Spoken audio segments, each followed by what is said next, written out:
মন্দির ভাঙ্গা, মূর্তি ভাঙ্গার সাথে ইসলামের পক্ষের শক্তির কোনো সম্পর্ক নাই। চিল্লায় বলেন ঠিক কিনা? ইসলামের পক্ষের শক্তি মন্দির পাহারা দেয়। তারা সাম্প্রদায়িক সম্প্রীতিতে বিশ্বাসী, কোন দাঙ্গা হাঙ্গামা সন্ত্রাসবাদে ইসলাম বিশ্বাস করে না। চিল্লায় বলেন ঠিক কিনা? ইসলাম হচ্ছে শান্তির ধর্ম। আমরা সবসময় সাম্প্রদায়িক সম্প্রীতি ভালোবাসা এটাতে বিশ্বাসী। হিন্দুরা ঢোল বাজায়, আমরা কিছু বলি না। আমরা তাফসীর মাহফিল করি, ওদের যারা ভদ্র তারাও কিছু বলে না। ঠিক কিনা? এই ইসলাম বিরোধীরা এরাই হিন্দু মুসলমানদের মধ্যে যে সম্প্রীতি এটাকে নষ্ট করতে চায়। কিছুদিন পর পর এরকম কিছু আবাল আর উল্লুক্কা পাঠার আগমন ঘটে। এক বাংলাদেশ, আমাদের দেশটা অনেক ছোট্ট কিন্তু সৌন্দর্যের লীলাভূমি। সুবহানাল্লাহ পড়ে।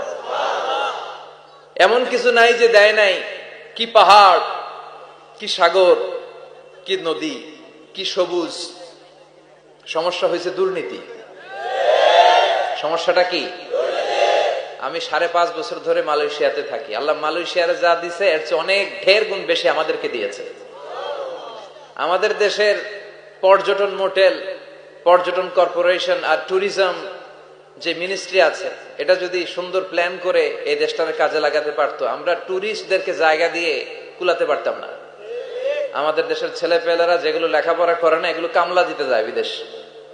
এই দেশটারে সাজাইলে এখানে ট্যুরিজমকে দেখাশোনা করার জন্য আমাদের প্রত্যেকটা ছেলের কর্মসংস্থানের ব্যবস্থা হয়ে যেত। এগুলো নিয়ে চিন্তা নাই। এরা ঘুরতে যায় বিভিন্ন দেশে, দেশ নিয়ে চিন্তা নাই। আল্লাহ আমাদের নেতাদেরকে তুমি হেদায়েত দাও।